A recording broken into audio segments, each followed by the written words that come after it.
കുട്ടികൾക്ക് നന്നായി ഓത്ത് പഠിപ്പിക്കണം. പഠിപ്പിക്കൽ രക്ഷിതാക്കൾക്ക് നിർബന്ധമാണ്, സുന്നത്തല്ല. ഖുർആൻ ഓത്ത് പഠിപ്പിക്കണം. മക്കളൊക്കെ നല്ലോണം ഓതാൻ പഠിക്കുന്ന അറിയുന്ന ആളുകളാകണം. പിന്നൊന്ന് പറയട്ടെ, ഖുർആൻ ഓത്ത് ശീലമാക്കണം. ഖൽബിന്റെ കേട് മാറിക്കിട്ടാൻ, കുശുമ്പും കുറുമ്പും മാറിക്കിട്ടാൻ, ഈമാന് വർദ്ധിക്കാൻ, മുഅ്മിന് ബഹുമാനം കൂടാൻ ഖുർആൻ ഓതണം. ഖുർആൻ ഓതുന്ന മുഅ്മിനും ഓതാത്ത മുഅ്മിനും ഒരേപോലെയല്ല. മസലുൽ മുഅ്മിൻ അല്ലദീ യഖറഉൽ ഖുർആൻ മസലുൽ ഉത്റുജ്. നബി സല്ലല്ലാഹു അലൈഹി വസല്ലം തങ്ങൾ പഠിപ്പിച്ചു, ഖുർആൻ ഓതുന്ന മുഅ്മിൻ ഓറഞ്ച് പോലെയാണ്. ഓറഞ്ചിനെയാ തങ്ങൾ ഉദാഹരണമെടുത്തത്. ത്വഅമുഹാ ത്വയ്യിബുൻ വരീഹുഹാ ത്വയ്യിബുൻ. ഓറഞ്ചിന്റെ വാസന നല്ല വാസനയാണ്. ആര് വാസനിച്ചാലും ആർക്കും അതുകൊണ്ട് ഇടങ്ങേറ് വരൂല. അതിന്റെ രുചിയോ നല്ല രുചിയാണ്. എന്താണ് അതുകൊണ്ട് സൂചിപ്പിച്ചത്? ഖുർആൻ ഓതുന്ന മനുഷ്യന്റെ രുചി എന്നതുകൊണ്ട് ഉദ്ദേശിച്ചത് ഈമാനാണ്. ആ ഈമാന് നല്ല ഈമാനാണ്. പുറത്തേക്ക് അവനിൽ നിന്ന് വരുന്ന സ്വഭാവമില്ലേ, അവൻ ഖുർആൻ ഓതുന്നവനല്ലേ, നല്ല സ്വഭാവവുമാണ്. അവന്റെ വാസനയും നല്ലതാണ്, അവന്റെ അകവും നല്ലതാണ്, പുറവും നല്ലതാണ്. വാസന വരുന്നത് പുറത്തല്ലേ സഹോദരങ്ങളെ, രുചി കടക്കുന്നത് ഉള്ളിലല്ലേ. ഖുർആൻ ഓതുന്ന മനുഷ്യന്റെ ഉള്ളും പുറവും വിശുദ്ധമാണ്. ഖുർആൻ എന്നും ഓതുന്നവനും എന്നും ഖുർആൻ ഓതാത്തവനും മാറ്റമുണ്ട്. മസലുൽ മുഅ്മിനില്ലദീ ലാ യഖറഉൽ ഖുർആൻ. ഖുർആൻ ഓതാത്ത വിശ്വാസിയുടെ ഉദാഹരണം മസലുത് തംറ, കാരക്ക പോലെയാണ്. ലൈസ ലഹാ റീഹുൻ, അതിന് വാസനയില്ല. വത്വഅമുഹാ ത്വയ്യിബുൻ, അതിന്റെ രുചി നല്ല രുചിയാണ്. കാരക്കക്ക് നല്ല ടേസ്റ്റ് ആണ്. അതുകൊണ്ട് ഈ മനുഷ്യന്റെ ഉള്ള് നല്ല ഉള്ളാണ്, ഈമാനുണ്ട്. ആ ഈമാനിന് പ്രസരിപ്പ് വേണം, ആ ഈമാനിന് കാതല് വേണം, ആ ഈമാന് മറ്റുള്ളവരിലേക്ക് പ്രകാശം ചുരത്തണം. അതിനെന്ത് വേണം? അതിന് ഖുർആൻ ഓതണം. ഉപ്പമാര് ഉമ്മമാര് ഖുർആൻ ഓതുന്നവരാകണം. എന്നാൽ മക്കളിലും അത് ശീലമാകും. ഭർത്താവ് ഖുർആൻ ഓതുന്ന ആളാകണം. എന്നാൽ സഹധർമ്മിണിയിലും ഖുർആൻ ഓത്ത് ശീലമാകും. അതേ, നമ്മുടെ ഉസ്താദുമാര് ഖുർആൻ എന്നും ഓതുന്നവരാണ്. ശിഷ്യന്മാരായ നമ്മളും എന്നും ഖുർആൻ ഓതേണ്ടവരാണ്. അവര് ഓതും പോലെ നമ്മളും ഓതി പതിവാക്കേണ്ടവരാണ്. ജീവിതത്തിൽ ഒരിക്കൽ പോലും ഖുർആന് വിടാതെ ഓതി ഓതി ഖുർആനിന്റെ മധുരം ആസ്വദിച്ചപ്പോൾ അവസാന സമയത്ത് രോഗം കലശലായപ്പോഴും മനസ്സിന്റെ സമാധാനത്തിന്, ശരീരത്തിന്റെ കാവലിന്, നല്ല ഹിമ്മത്ത് ലഭിക്കാൻ വലിയ സയ്യിദത്തായ ബീവി നഫീസ റളിയല്ലാഹു അൻഹ ഓതിയതും ഖുർആനാണ്. നോമ്പ് നോറ്റിട്ട് മഹദിക്ക് രോഗം കലശലായി. നോമ്പ് കൊണ്ട് രോഗം വന്നതല്ല, നോമ്പിലായിക്കുമ്പോ രോഗം വന്നു. രോഗം മൂർജിച്ചു. ഭർത്താവും കുടുംബക്കാരും കൂടി ഡോക്ടർമാരെ കൊണ്ടുവന്നു. ഡോക്ടർമാര് ചികിത്സിച്ചിട്ട് പറഞ്ഞു, നോമ്പൊഴിവാക്കണം, മരുന്ന് കഴിക്കണം. നഫീസ ബീവി റളിയല്ലാഹു അൻഹ പറഞ്ഞു, ഇസ്രിഫു അന്നി തബീബി വദഊനി വഹബീബി. ഡോക്ടർമാരോട് പോകാൻ പറയൂ, എന്നെയും എന്റെ ഹബീബായ റബ്ബിനെയും നിങ്ങൾ വിട്ടേക്കൂ. എന്നിട്ട് മഹദി പറയുന്നത്, 30 കൊല്ലമായി അല്ലാഹുവിനോട് ഞാൻ ചോദിക്കുന്ന ചോദ്യമുണ്ട്, റബ്ബേ നോമ്പുകാരിയായിട്ട് എന്നെ നീ മൗത്താക്കണേ. പിന്നെ ഞാൻ നോമ്പ് തുറക്കാനോ? എന്നെ നോമ്പ് തുറപ്പിച്ചിട്ട് എന്റെ ചോദ്യവും എന്റെ നീയത്തും നിങ്ങൾ കളയാനോ? എന്നെ നിങ്ങൾ അതിന് കാക്കേണ്ടതില്ല. പിന്നെ മഹദിയുടെ ശരീരത്തിന്റെയും കൽബിന്റെയും ഹിമ്മത്തിന് വേണ്ടി ചെയ്യുന്നത് എന്താണ്? ഖുർആനാണ്. ഖുർആൻ ഓതിയാൽ മനസ്സ് നന്നാകുമോ? മനസ്സ് നന്നാകും. ഖുർആനിന് അത്രയും വലിയ കെട്ടുറപ്പുണ്ട്. അതുകൊണ്ടല്ലേ നിങ്ങൾ നോക്ക്, ലൗ അൻസൽനാ ഹാദൽ ഖുർആന അലാ ജബലിൽ ലറഅയ്തഹു ഖാശിഅൻ മുതസദ്ദിഅൻ മിൻ ഖശിയത്തില്ലാഹ്.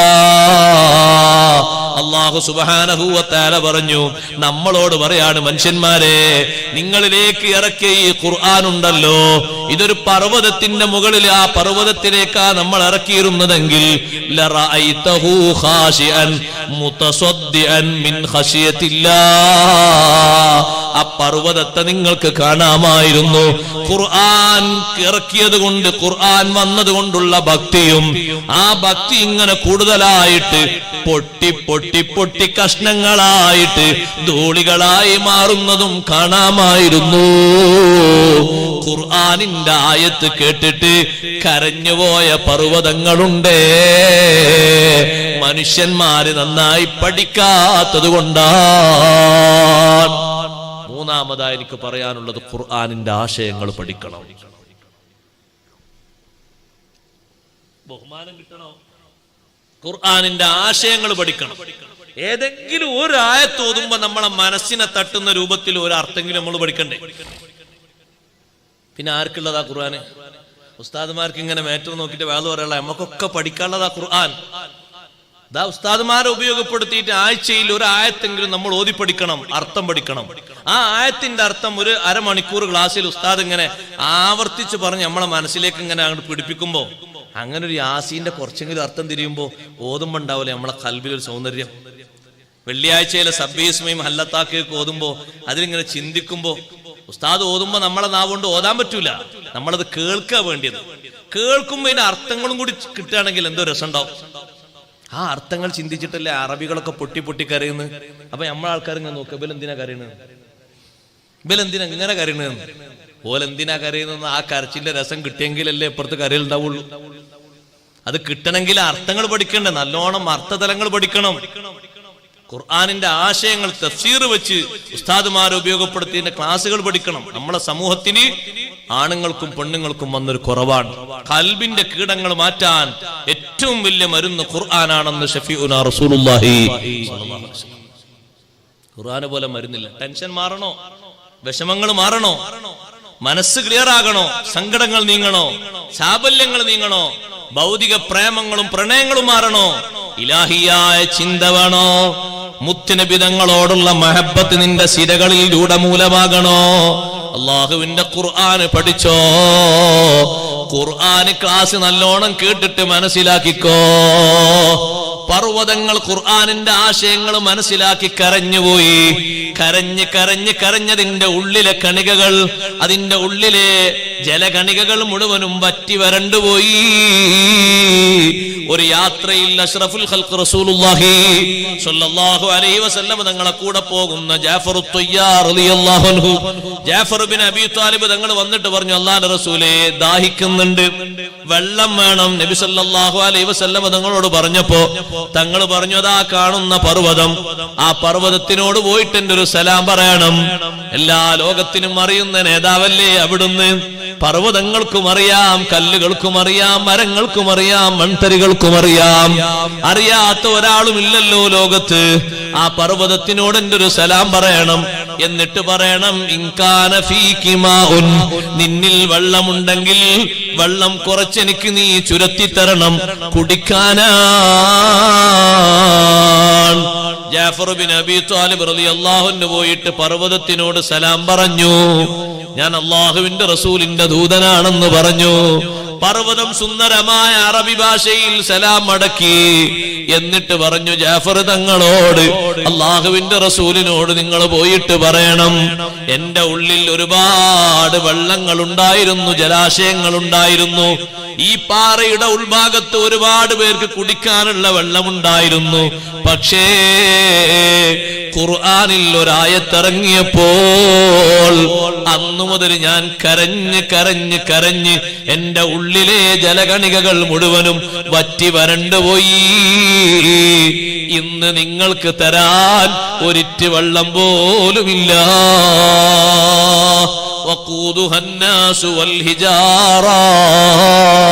നരകത്തിൽ കത്തിക്കപ്പെടുന്നത് മനുഷ്യരെയും കല്ലുകളെയുമാണ് എന്ന ആയത്തിറങ്ങിയപ്പോ ആ നരകത്തിൽ കത്തിക്കുന്ന കല്ല് ഞാനാകുമോ? വലിയ ഒരു പാറയുണ്ടല്ലോ ഈ പർവ്വതത്തിന്റെ ഒത്ത നടുവിലായിട്ട്, ഈ പാറ നാളെ നരകത്തിലിട്ട് കത്തിക്കപ്പെടുമോ എന്ന് ചിന്തിച്ചുകൊണ്ട് കരഞ്ഞ് കരഞ്ഞ് കരഞ്ഞ് ഉള്ളിലെ ജലകണികകൾ മുഴുവനും വറ്റി വരണ്ടുപോയി. നിങ്ങൾക്ക് തരാൻ വെള്ളം ഏതുമില്ല. ആ പർവ്വതം വിശുദ്ധ ഖുർആനിന്റെ ആയത്തിന്റെ അർത്ഥം മനസ്സിലാക്കിയില്ലേ? ഓ സഹോദരങ്ങളെ, സഹോദരിമാരെ, ആ ഖുർആനിന്റെ അർത്ഥ തലങ്ങളിലേക്ക് നമ്മുടെ മനസ്സിനെയും പായിപ്പിക്കണം.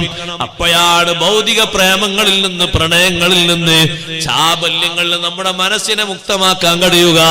അതല്ലേ അള്ളാഹു പറഞ്ഞത്, ഏറ്റവും നല്ല ഉപദേശം ഖദ് ജാഅത്കും മൗഇദത്തും മിർ റബ്ബിക്കും വശിഫാഉൻ ലിമാ ഫിസ്സുദൂർ. മനസ്സിന്റെ രോഗങ്ങൾക്കുള്ള ശമനമില്ലേ, അത് ഖുർആനാണ്. രണ്ട് നിലക്കും ഖുർആൻ ശിഫയാണ്. ബാഹ്യാർത്ഥത്തിലുള്ള രോഗങ്ങൾക്കും ആന്തരികാർത്ഥത്തിലുള്ള രോഗങ്ങൾക്കും ഖുർആൻ ശിഫയാണ്. ഹാർട്ടിന് കംപ്ലൈന്റ് ഉണ്ടോ, ഖുർആൻ ശിഫയാണ്. കണ്ണിന്റെ കാഴ്ച കുറയുന്നുണ്ടോ, ഖുർആൻ ശിഫയാണ്. പ്രായാധിക്യം കൊണ്ടുവരുന്ന അസുഖമുണ്ടോ, ഖുർആൻ ശിഫയാണ്. ഏത് അസുഖങ്ങൾക്കും ഖുർആനിൽ ശിഫയുണ്ട്. നമ്മളത് പഠിക്കണം, അത് പകർത്തണമെന്ന് മാത്രം. തലവേദനക്ക് ഖുർആൻ മാത്രം ഓതിയിട്ട് തലവേദന മാറ്റിയ സ്വഹാബിയാണ് അബ്ദുല്ലാഹി ബിൻ മസ്ഊദ് റളിയല്ലാഹു അൻഹു. നമ്മളോട് നിൽക്കും, ഉസ്താദെ തലവേദനക്കുള്ള മന്ത്രം ഖുർആനിലോ ഞങ്ങൾ ഇത്രയും കാലമായിട്ട് കേട്ടിട്ടില്ലല്ലോ എന്നേ നമ്മൾ പറയുള്ളൂ. നമ്മൾ പഠിക്കാത്തോണ്ട്, അല്ലാതെ വേറെന്ത് പറയാ. പല്ലുവേദനക്ക് ഓതേണ്ട ആയത്ത് ഏതാന്ന് വെച്ചാൽ, പല്ലുവേദനക്ക് അങ്ങനെ ഒരു ആയത്ത് ഖുർആനിലുണ്ടോ? നമ്മൾ ഇതുവരെ കേട്ടില്ലല്ലോ, മദ്രസ ഒന്നും പഠിച്ചിട്ടില്ലല്ലോ. നിങ്ങൾ എന്തെന്നാണ് ഈ പറയുന്നത്? അള്ളാഹുവിന്റെ ഖുർആനിൽ അല്ലാഹു തആല പറഞ്ഞില്ലേ സഹോദരങ്ങളെ, ഖുൽ ഹുവല്ലദീ അൻശാകും, ഓതിവാക്കി തബാറക്കൊന്നുമല്ല, ഖുൽ ഹുവല്ലദീ അൻശാകും വജഅല ലക്കുമുസ് സമഅ വൽ അബ്സാറ വൽ അഫ്ഇദ ഖലീലം മാ തഷ്കുറൂൻ.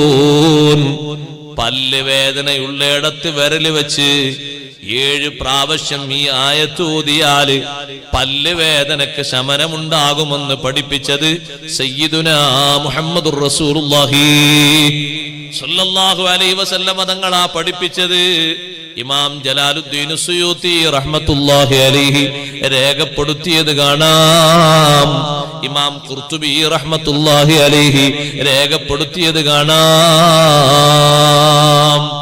ഖുൽ ഹുവല്ലദീ അൻശഅകും മിൻ നഫ്സിൻ വാഹിദ ഖുൽ ഹുവല്ലദീ അൻശഅകും മിൻ നഫ്സിൻ വാഹിദത്തിൻ വമുസ്തഖറും വമുസ്തൗദഅ ഖദ് ഫസ്സൽനൽ ആയാതി ലിഖൗമി യഫ്ഖഹൂൻ എന്നൊരായത്ത് സൂറത്തുൽ അൻആമിലുണ്ട്.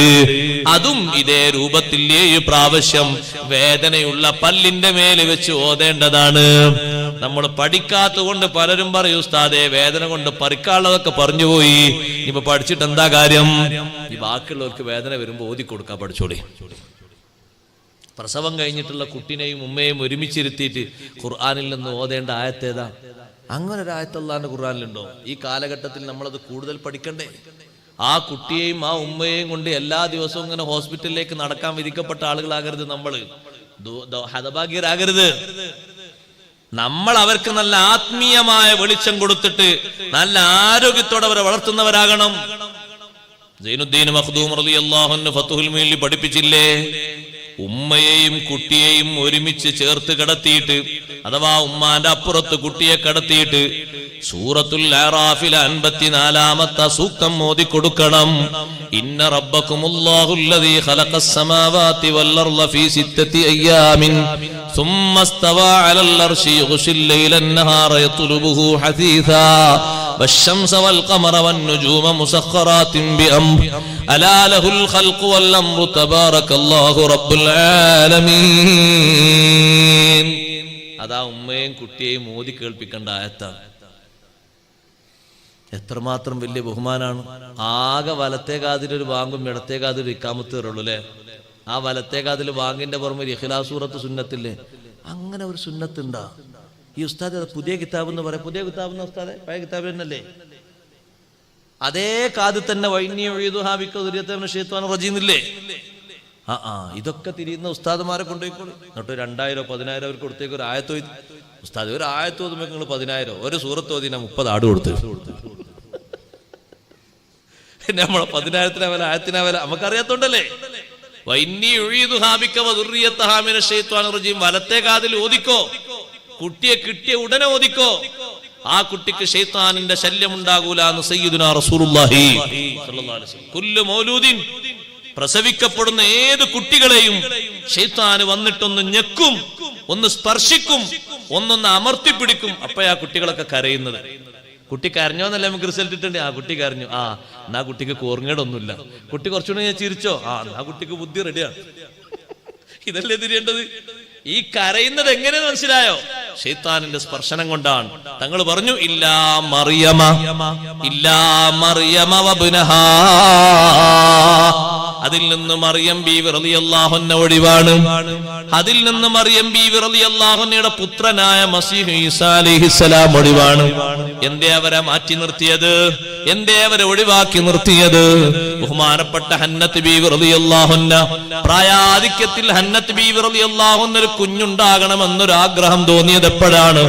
ഒരു തള്ളപ്പക്ഷി ഭക്ഷണങ്ങൾ ശേഖരിച്ച് കൊണ്ടുവന്ന് കുഞ്ഞുങ്ങളിലേക്ക് ഇങ്ങനെ ഭക്ഷണം പകർന്നു കൊടുക്കുമ്പോ ആ തള്ളപ്പക്ഷി കുഞ്ഞുങ്ങളിലേക്ക് കൊടുക്കുന്ന ഈ ഒരു സ്നേഹം, ആ തള്ളപ്പക്ഷി ഈ കുഞ്ഞുങ്ങളെ പോറ്റുന്നൊരു സ്നേഹം ഹന്നത്ത് ബീവി റളിയല്ലാഹു അൻഹ കണ്ട് ആസ്വദിച്ചപ്പോ പടച്ച റബ്ബിനോട് പറഞ്ഞു, റബ്ബേ നീ എനിക്കൊരു കുഞ്ഞിനെ തന്നിരുന്നെങ്കിൽ ആ രൂപത്തിൽ സ്നേഹത്തോടെ എനിക്ക് ആ കുട്ടിയെ പോറ്റി വളർത്താമല്ലോ.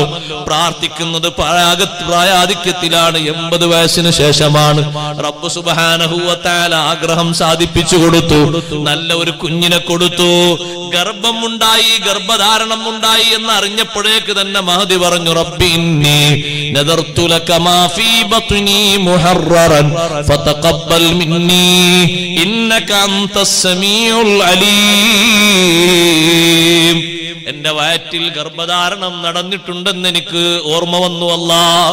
അതുകൊണ്ട് ഈ വയറ്റിലുള്ള കുഞ്ഞിനെ നിന്റെ വിശുദ്ധമായ ബൈത്തുൽ മഖ്ദിസിലേക്ക് ഖിദ്മത്തെടുക്കാൻ പറ്റുന്നൊരു നേർച്ചയാക്കി ഞാൻ അങ്ങ് നിശ്ചയിച്ചു പോയി.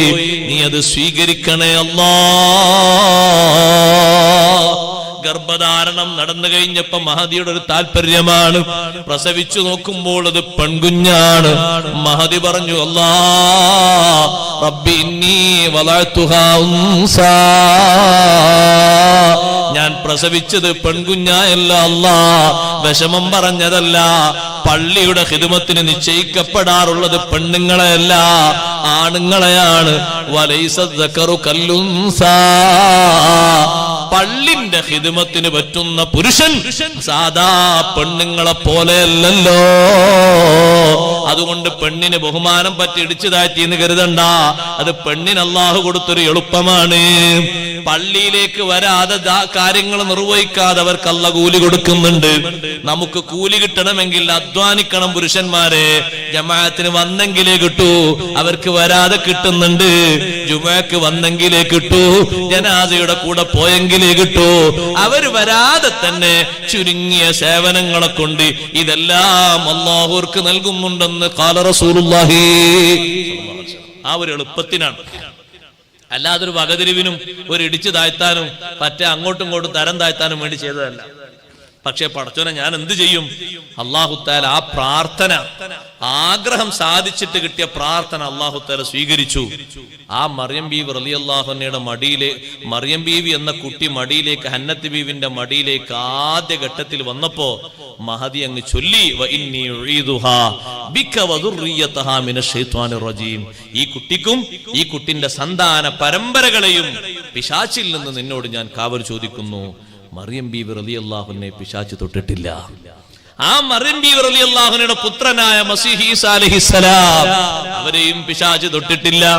അപ്പൊ നമ്മളെ നേതാവിനെയോ, നമ്മളെ നേതാവ് ജനിച്ച് മണിക്കൂറുകൾ കഴിഞ്ഞിട്ടാണ് ഇബ്ലീസുൽ ലഈൻ കാര്യം അറിയുന്നത് തന്നെ.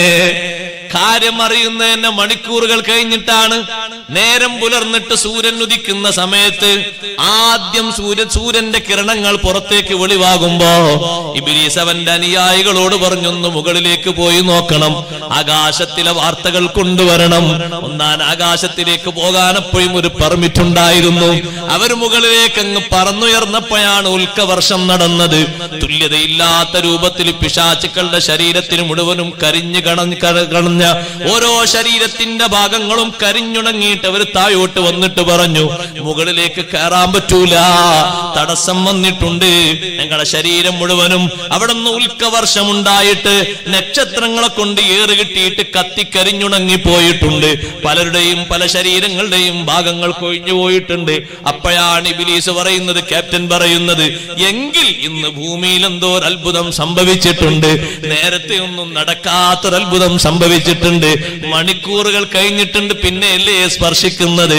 അപ്പോഴാണ് ഒന്ന് അന്വേഷിക്കാൻ പറഞ്ഞപ്പോ ശരിയാണ്, അബ്ദുൽ മുത്തലിബിന്റെ കുടുംബം ഇന്ന് സന്തോഷത്തിലാണ്. അബ്ദുല്ലാഹി റളിയല്ലാഹു അൻഹുവിന് ഒരു കുഞ്ഞ് ജനിച്ചിരിക്കുന്നു. ഇബ്ലീസ് പൊട്ടിക്കരഞ്ഞുപോയി. എന്റെ സ്വാധീനം മുഴുവനും നഷ്ടപ്പെട്ടു പോയി. ഇനി മുകളിലേക്കുള്ള സ്വാധീനം പൂർണ്ണമായും കൊട്ടിയടക്കപ്പെട്ടു. ഇനി അങ്ങോട്ട് പോകാൻ പറ്റൂല. ഇനി ഒരു വാർത്തയും കട്ടുകെട്ട് കൊണ്ടുവരാൻ പറ്റൂല. ഭൂമിയിലും എന്റെ സ്വാധീനത്തിന്റെ ശക്തി കുറഞ്ഞു. മുമ്പുള്ള സമൂഹത്തിലെ നബിമാരുടെ അനുയായികളെ കീഴ്പ്പെടുത്തിയതുപോലെ ഈ ഉമ്മത്തിൽ അടിയുറച്ചു നിൽക്കുന്ന ആളുകളെ കീഴ്പ്പെടുത്താൻ കുറച്ച് പണിയാണ്. പെട്ടെന്നൊന്നും എല്ലാരും കിട്ടൂല. ഔലിയാക്കളിൽ തന്നെ വന്നപ്പോ പലരെയും ആട്ടി ഓടിച്ചില്ലേ ഇബ്ലീസിനെ? ആട്ടിപ്പറത്തിച്ചില്ലേ അവരെ? ബഹുമാനപ്പെട്ട ഉമർ ബിൻ ഖത്താബ് റളിയല്ലാഹു അൻഹുവിനെ എത്ര വലിയ പേടിയാണ് ഇബ്ലീസിന്. നബി സല്ലല്ലാഹു അലൈഹി വസല്ലം നിങ്ങൾ പറഞ്ഞില്ലേ, ഉമറേ, നിങ്ങൾക്കല്ല വലിയ ബഹുമാനാ തന്നത്. ഇദാ സലക്ത ഫജ്ജൻ സലക ശൈത്താനു ഫജ്ജൻ ഗൈറ ഫജ്ജിക്. നിങ്ങളൊരു വഴിക്ക് പ്രവേശിച്ചാൽ മറ്റൊരു വഴിക്ക് ശൈത്താൻ പോകും. ആ വഴിക്ക് വരൂല, ലെവലായിട്ടും വരൂല, പിന്നാലെയും വരൂല. അള്ളാഹു നിങ്ങൾക്ക് തന്നൊരു ബഹുമാനാണത്. എത്ര വലിയ പേടിയാണ് അവരെ. കീഴ്പ്പെടുത്താൻ കഴിയൂല, സ്വാധീനിക്കാൻ കഴിയൂല. അത് നബി സല്ലല്ലാഹു അലൈഹി വസല്ലം തങ്ങളെ ഉമ്മത്തിൽ തന്നെ കീഴ്പ്പെടുത്താൻ കഴിയാത്ത ആളുകൾ ധാരാളമുണ്ട്. ഇബ്ലീസ് പൊട്ടിക്കരഞ്ഞ അതുകൊണ്ടല്ലേ? ഏതെങ്കിലും ആളുകളുടെ ജന്മത്തെ ഇബ്ലീസ് കരഞ്ഞിട്ടുണ്ടോ ഇതുവരെ? ഏതെങ്കിലും ആളുകൾ ഭൂമിയിൽ ജനിച്ചു എന്നതിന്റെ പേരിൽ ഇങ്ങനെ അട്ടാസിച്ച് പൊട്ടിക്കരഞ്ഞിട്ടുണ്ടോ? ഇല്ല. വല്ലാത്തൊരു കരച്ചിലാണ് അവന്റെ സങ്കടം.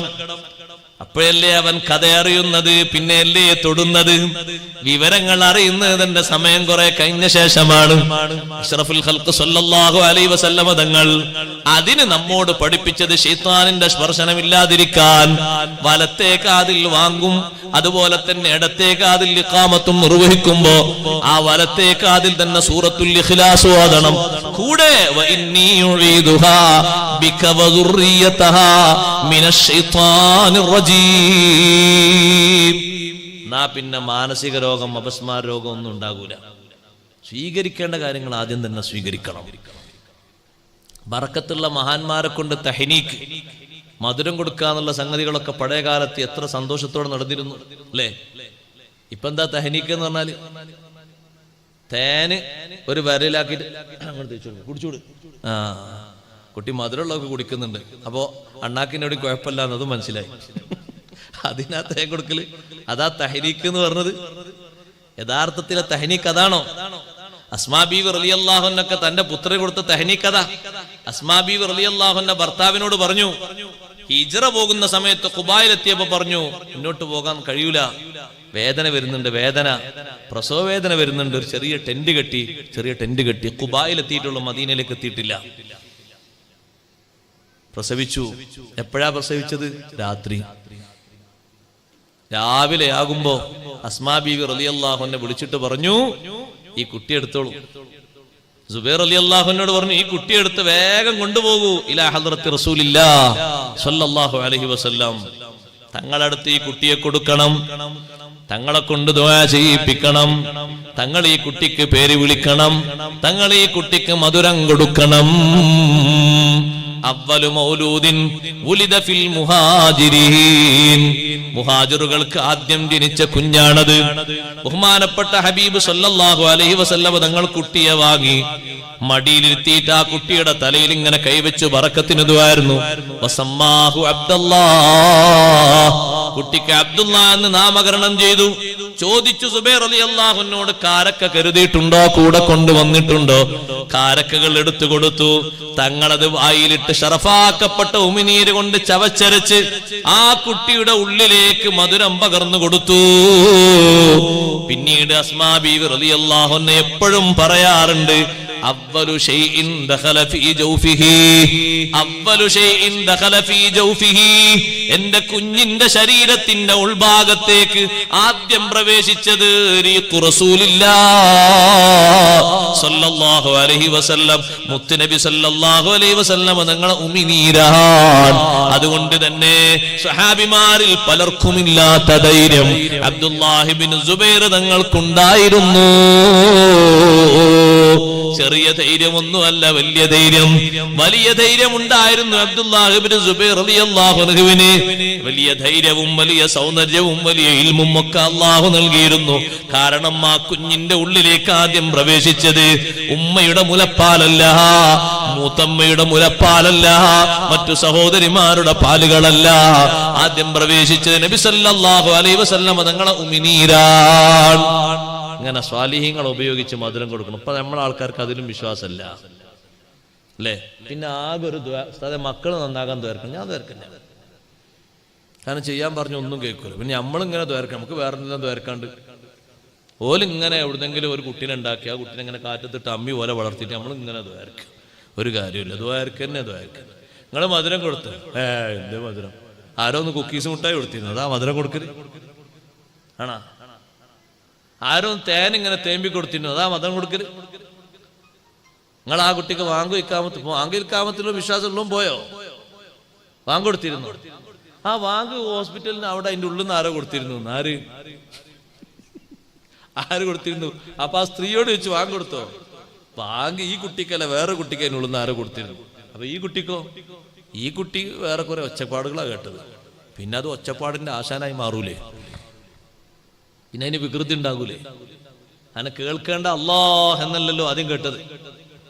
കേൾക്കേണ്ട മഖ്ലൂഖാത്തുകളിൽ ഏറ്റവും ശ്രേഷ്ഠമായ നാമം അഷ്ഹദു അന്ന മുഹമ്മദർ റസൂലുള്ളാഹ് സ്വല്ലല്ലാഹു അലൈഹി വസല്ലം, അതല്ലല്ലോ ആദ്യം കേട്ടത്. അള്ളാഹുവിന്റെയും അള്ളാന്റെ റസൂലിന്റെയും പേരുകളല്ലേ ഏറ്റവും ശ്രേഷ്ഠമാക്കപ്പെട്ട ഇസ്മുകൾ, അതല്ലേ കേൾക്കേണ്ടത്. ആ കുട്ടി അങ്ങോട്ടും ഇങ്ങോട്ടുള്ള അപശബ്ദങ്ങളും വർത്തമാനങ്ങളും കേട്ടത്. പിന്നെങ്ങനെ? നേരത്തെ പറഞ്ഞ സൂറത്തുൽ ഇഖ്ലാസും കേട്ടിട്ടില്ല, കേട്ടില്ല, കുട്ടിയും ഉമ്മയും ഇന്ന റബ്ബക്കുമുല്ലാഹുല്ലദീ എന്നുള്ള ആയത്തും കേട്ടിട്ടില്ല. ഇതൊക്കെ നമ്മൾ ജീവിതത്തിൽ പാലിക്കണം. ഖുർആൻ കൊണ്ട് നമ്മൾ ജയിക്കണം. ഖുർആൻ അല്ലാഹു നമ്മുടെ വിജയത്തിന്, നമ്മുടെ സന്തോഷത്തിന് തന്നതാണ്. ഓതി ഓതി മടുപ്പില്ലാത്ത വിധം ഖുർആനോട് ടച്ച് വേണം. അല്ലാഹു തൗഫീഖ് തരട്ടെ. ഓതിയിട്ട് സഹോദരങ്ങളെ ഖുർആൻ നമ്മുടെ മനസ്സിനെ ആകർഷിക്കണം. എന്തെങ്കിലും ഒരു കാര്യലാഭത്തിന് വേണ്ടി, കാര്യസാധ്യത്തിന് വേണ്ടി ഓതാന്നല്ല ഞാൻ പറയുന്നത്. പിന്നെ ഖുർആനിനുള്ള ആത്മീയ ബന്ധം കൊണ്ട് ഓതാതിരിക്കാൻ കഴിയൂല. എത്ര കഷ്ടപ്പെട്ടിട്ടാണെങ്കിലും ഇന്നത്തെ എന്റെ ഒത്തുപോകരുത്, നാളത്തെ എന്റെ ഒത്തുപോകരുത്. ഖുർആൻ ഒരു ദിവസം നോക്കാത്ത ദിവസം വരുന്നത് സ്വഹാബത്തിന് എത്ര വെറുപ്പായിരുന്നു. അവരെ കാലത്ത് മുസാഫിന്റെ കോപ്പികൾ എത്ര കുറവാണ്. ഇമാം നബി റളിയല്ലാഹു അൻഹു സ്വഹാബത്തും ഖുർആനുമായുള്ള ടച്ച് പറയുന്നു, വകാനൂ യക്റഹൂന അൻ യഖ്റുജ യൗമുൻ ലം യുൻളർ ഫിൽ മുസ്ഹഫി, മുസ്ഹഫിൽ നോക്കാത്തൊരു ദിവസം കഴിഞ്ഞു കടക്കുക സ്വഹാബത്തിന് വെറുപ്പായിരുന്നു. ഖുർആൻ ഓതി ഓതി ഓതിയിട്ട് ഖുർആനിൽ ഹരം പിടിച്ച മഹാന്മാർ മരിക്കുന്ന സമയത്തും നഫീസ ബീവി റളിയല്ലാഹു അൻഹ ഖുർആൻ ഓതി എന്ന് പറഞ്ഞില്ലേ? മരണമാകും എന്റെ ബിണ്ടില് ഓതി അന്നാമാനേ, മനിദാ സൂറത്ത് തീരും മുമ്പ് മൗത്തായാനേ. സൂറത്തുൽ അൻആം അങ്ങ് ഓതി മഹദി. സൂറത്തുൽ അൻആമിന്റെ തുടക്കം മുതൽ ഓതി, ഉളൂ എടുത്ത് നല്ല വസ്ത്രം ധരിച്ച് അത്രക്ക തേച്ച് ഖുർആനോത്തിലാണ്. ഖുർആൻ അങ്ങനെ ഓതി ഓതി രണ്ട് റിപ്പോർട്ട് കാണാം. ഒരു നിലക്ക് മഹദി ഓതി എത്തിയത് കതബ അലാ നഫ്സിഹിർ റഹ്മാ, അല്ലാഹു തആല ഒരു തീരുമാനിച്ചു വെച്ചിട്ടുണ്ട്. കതബ അലാ നഫ്സിഹിർ റഹ്മ, ഒരു കാരുണ്യത്തിന്റെ തീരുമാനം അല്ലാഹുവിനുണ്ട്. എന്താണത്? മൻ അമില സ്വാലിഹാ, നല്ലത് പ്രവർത്തിച്ചിട്ട് മുഅ്മിനായി വരുന്ന മനുഷ്യന് അല്ലാഹ് പുറത്തു കൊടുക്കുന്നു. അത് അല്ലാഹു നേരത്തെ എടുത്തൊരു തീരുമാനമാണ്. ഒന്നുകിൽ ഈ ആയത്തെത്തിയപ്പോഴാണ് മഹദിയുടെ റൂഹ് പിരിഞ്ഞത്, അതല്ലെങ്കിലോ ലഹും ദാറുസ്സലാമി ഇൻദ റബ്ബിഹിം വഹുവ വലിയുഹും ബിമാ കാനൂ യഅമലൂൻ. അവർക്ക് ദാറുസ്സലാം എന്ന സ്വർഗം അല്ലാഹു ഒരുക്കി വെച്ചിട്ടുണ്ട്. വിശ്വാസികളുടെ സ്വർഗത്തിന്റെ ആയത്ത് മോദിയിട്ട് സന്തോഷത്തോടെ സ്വർഗം കണ്ടു പോവുക ചെറിയ ബഹുമാനമല്ലല്ലോ. ഖുർആനുമായി ഹൃദയത്തിനൊരു ടച്ച് കൊടുക്കണം. ഹൃദയത്തിന്റെ തുരുമ്പുകളൊക്കെ നീങ്ങട്ടെ. മറ്റുള്ളവരോടുള്ള കുറുമ്പ് കുശുമ്പ്, ഒരാളെ കണ്ടാൽ നേർക്കുനേരെ നോക്കാൻ കഴിയാത്ത മുഖം, ഒരാളെ കണ്ടാൽ 10 കിലോ തൂക്കിയിട്ടേ നമ്മളെ മുഖം കൊണ്ട് നോക്കുള്ളൂ. ഇത് ചിരിച്ചു നോക്കാൻ കഴിയില്ല. പേടിയല്ലേ മനുഷ്യന്മാരെ? മനുഷ്യന്റെ മുഖം കാണുന്ന ആനക്ക് വരെ വലിയ പേടിയതാണ്. മനുഷ്യനെ ആന ചവിട്ടുന്ന സമയത്ത് പലരും പറയലുണ്ട്, നമ്മൾ കണ്ടിട്ടില്ല, പലരും പറയലുണ്ട് ചവിട്ട് കൊണ്ടവരല്ല, ചവിട്ടുന്ന കണ്ടവർ. കൊണ്ടവർ പിന്നെ പറയണ്ടാവില്ലല്ലോ, തിരിച്ച് കടത്തിയിട്ടാണ് ആന ചവിട്ടിയെന്ന് പറയലുണ്ട്. അതെന്താ അങ്ങനെ ചിന്തിക്കുമ്പോ ഈ മനുഷ്യന്റെ മുഖം ഒന്ന് പേടിപ്പെടുത്താണല്ലോ. കാണുമ്പോ തന്നെ പേടിയാണല്ലേ. ചില ആൾക്കാരെ കാണുമ്പോൾ ഒരു ഒട്ടേ നോക്കാൻ, പിന്നെ താഴോട്ട് നോക്കേണ്ടി വരികയാണ്. ബഹുമാനം കൊണ്ടല്ല, പേടിയുണ്ട്. കാരണം നോക്കുന്നതന്നെ. സുബ്ഹാനല്ലാഹ്, അങ്ങനെ നോക്കിയാൽ എങ്ങനെ? നോക്കുമ്പോഴില്ലേ നോട്ടത്തിനൊന്ന് അങ്ങനല്ലേ. ഏതൊരു ജീവിയും ഇപ്പൊ നമ്മൾ ഒന്ന് കണ്ണുറ്റി നോക്കുമ്പോ മുന്നിലൂടെ പോകുന്ന നായ എങ്ങനെ പോകണമെന്ന് പറയും, പടച്ചോൻ ഇതേതൊരു ഭീകരവാദിയാണ്, വാലൊക്കെ ഒന്ന് ചുറ്റിട്ട് ഞാൻ ഒന്നും ചെയ്യാനില്ല, അത് പോവാണ്. നമ്മൾ നോട്ടം കണ്ടിട്ട് നമ്മൾ അതിനോട് ഒരു പുഞ്ചിരിച്ച് മട്ടത്തിലാ നോക്കുമെങ്കിൽ ആ നായ ഒന്ന് ചിരിച്ചൊന്നും കൂടി ഇങ്ങോട്ട് നോക്കും. അങ്ങനല്ലേ.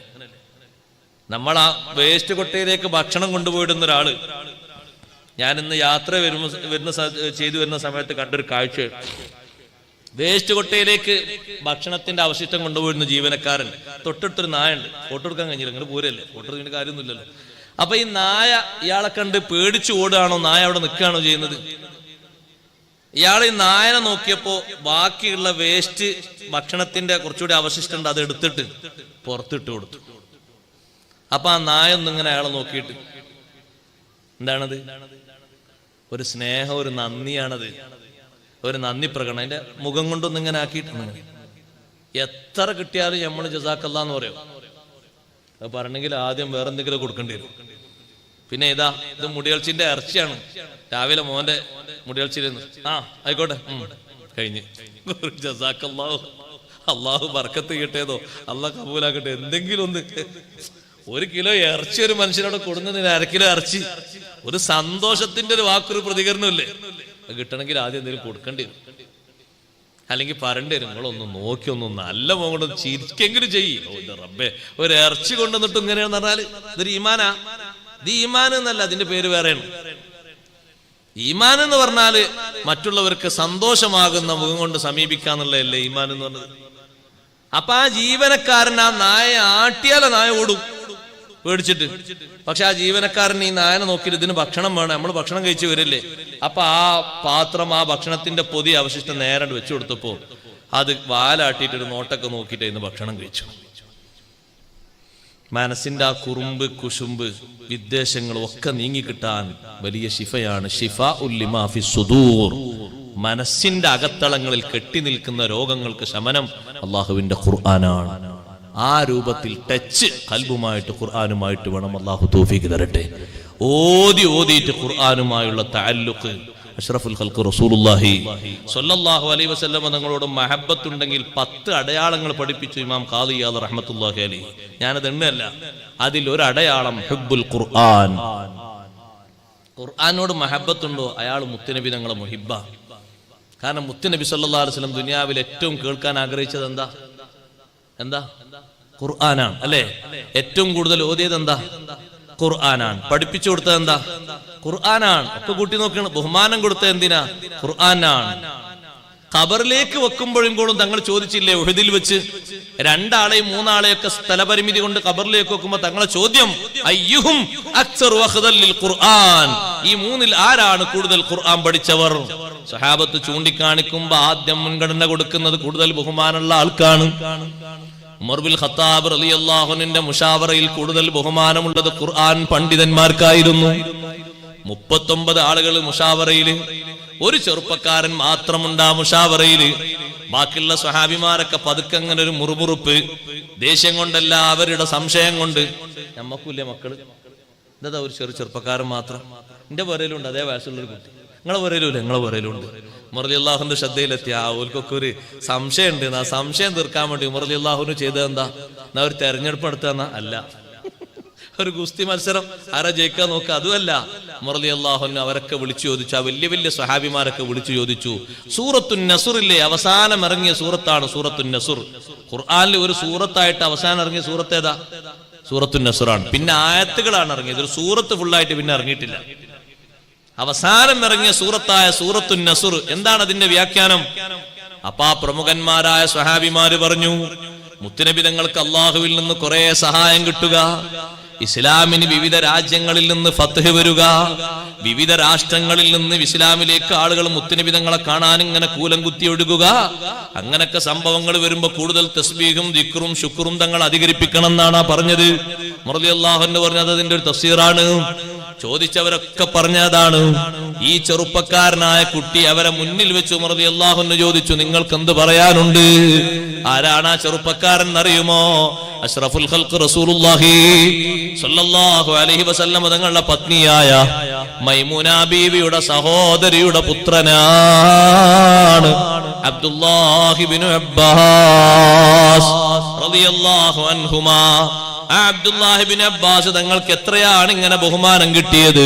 മുത്തുനബി സല്ലല്ലാഹു അലൈഹി വസല്ലം തങ്ങളോട് ബഹുമാനം ചെയ്തപ്പോ രാത്രി എഴുന്നേറ്റ സമയത്ത് ഉളു എടുക്കാനുള്ള വെള്ളം, ശുചീകരിക്കാനുള്ള വെള്ളം കൊണ്ടുപോയൊരു പാത്രത്തിൽ വെച്ചപ്പോ മൈമൂന ബീവിയോട് ചോദിച്ചു, ആരാണ് ഇവിടെ വെള്ളം കൊണ്ടുവന്ന് വെച്ചത്?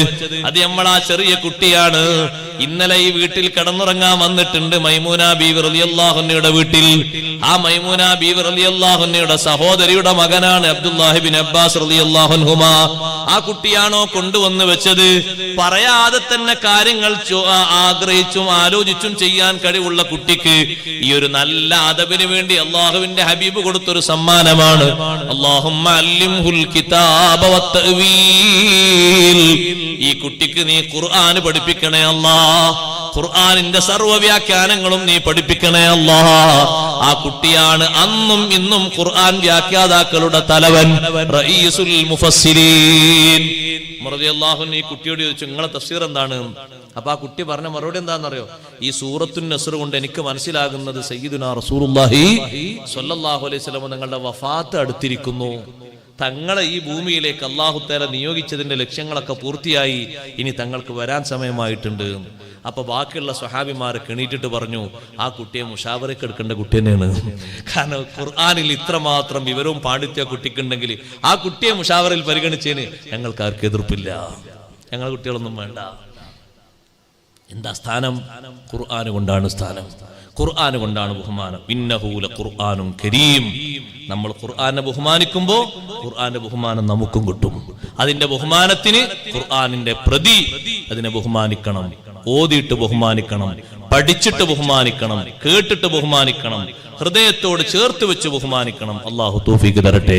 ഖുർആനോട് നല്ല ബഹുമാനം സ്വീകരിക്കാൻ അള്ളാഹു തആല നമുക്ക് അവസരം നൽകുമാറാകട്ടെ.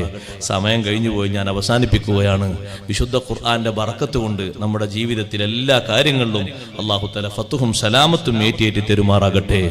മടുപ്പില്ലാത്ത വിധം ഖുർആൻ ഓതാനും ഖുർആൻ നന്നായി കേൾക്കാനും ഒരുപാട് കേട്ടിട്ടും മോദിയിട്ടും അള്ളാഹുവിലേക്ക് അടുക്കാനും അള്ളാഹു നമുക്ക് തൗഫീഖ് നൽകുമാറാകട്ടെ. ഖുർആൻ കേട്ട് കേട്ട് കേട്ട് കേട്ട് എത്ര കേട്ടിട്ടും മതിവരാത്ത രീതിയിൽ ഖുർആനെ നെഞ്ചോട് ചേർത്ത മഹാന്മാരുടെ താവടിയിലായി ഖുർആനുള്ള ബഹുമാനം സ്വീകരിക്കാൻ അള്ളാഹു ഭാഗ്യം നൽകുമാറാകട്ടെ. ജീവിതത്തിന്റെ അവസാനം വരെ വളരെയധികം രോഗമായി കിടക്കുന്ന സമയത്തും ഖുർആൻ കേൾക്കാൻ ഇഷ്ടപ്പെട്ട മഹാന്മാരുടെ പട്ടികയിൽ അള്ളാഹു നമുക്കും തൗഫീഖ് നൽകുമാറാകട്ടെ. നല്ലോണം ഖുർആൻ ഓതണം, ഖുർആൻ മക്കളെ ഓതി പഠിപ്പിക്കണം. ഒരു ഉമ്മ, എന്റെ മക്കൾക്ക് 5 മക്കൾ എനിക്കുണ്ട് ഉസ്താദെ, 5 ആളും നന്നായി ഖുർആൻ ഓതാൻ അറിയുന്നവരാന്ന് പറഞ്ഞാൽ ഏറ്റവും വലിയ ബഹുമാനം അതാണ്. ഏറ്റവും വലിയ ബഹുമാനം അതാണ്. നമ്മളെ മക്കളൊക്കെ ഖുർആൻ ഓത്ത് അറിയുന്നവരാകണം, നല്ലോണം അവരെ പഠിപ്പിക്കണം. അത് ഏറ്റവും വലിയൊരു സ്ഥാനമാണ്. നമുക്കതിന്റെ ഭാഗ്യം ലഭിക്കുന്നത് ഇവിടത്തെക്കാളും കൂടുതൽ ആഖിറത്തിലാണ്. ഇവിടെ കിട്ടുന്ന ഒരു ഭാഗ്യം അതെന്താ? മക്കൾ കേടുവരൂല. ഖുർആൻ നന്നായി ഓതാൻ അറിവുള്ള മക്കള് അവർ കേടായി പോകൂല, ദുഷിച്ചു പോകൂല. നല്ല മക്കളായി കുടുംബത്തെ നോക്കുന്ന, ദീന് കൊണ്ട് നടക്കുന്ന, സമൂഹത്തിന് വേണ്ടപ്പെട്ട, നമ്മുടെ മഹല്ലത്തിലും ദീൻ കാര്യങ്ങളിലൊക്കെ നിറഞ്ഞു നിൽക്കുന്ന നല്ല മക്കളായി വളരും. അങ്ങനല്ലേ നമുക്ക് മക്കളെ വേണ്ടത്? ദുന്യാവും ആഖിറത്തിൽ ഉപകാരപ്പെടുന്ന മക്കളല്ലേ വേണ്ടത്? അതിന് ഖുർആൻ നന്നായി ഓതി പഠിപ്പിച്ച് അവരെ നമ്മൾ രക്ഷപ്പെടുത്തണം, വളർത്തിയെടുക്കണം. എല്ലാ കുട്ടികൾക്കും ഖുർആനോത്ത് നന്നായി കൊടുക്കണം. ഒരു കുട്ടി ഖുർആനോത്തിൽ പിറകിലാണെങ്കിൽ ഉസ്താദുമാരെ സ്പെഷ്യലായി വെച്ചുകൊണ്ട് നമ്മളതിന് സ്പെഷ്യൽ ക്ലാസ് നമ്മളെ വീട്ടിൽ അതിനൊരു 10,000 കൊടുക്കേണ്ടി വന്നാലും 20,000 കൊടുക്കേണ്ടി വന്നാൽ നഷ്ടമല്ല, അത് ലാഭമാണ്. ദുന്യാവിലും ലാഭമാണ്, ആഖിറത്തിലും ലാഭമാണ്. ആ കുട്ടിക്ക് തന്നെ ഇംഗ്ലീഷിൽ കുറവുണ്ടെങ്കിൽ ഒരു ടീച്ചറെ വെച്ചിട്ട് ഇംഗ്ലീഷ് പഠിപ്പിക്കണം. മാത്സിൽ കുറവുണ്ടെങ്കിൽ ഒരു കണക്കറിയുന്ന നല്ല ഒരു മാഷ വെച്ചിട്ട് കണക്കിൽ നല്ല കഴിവ് കൊടുക്കും. മുസാഫഹത്ത്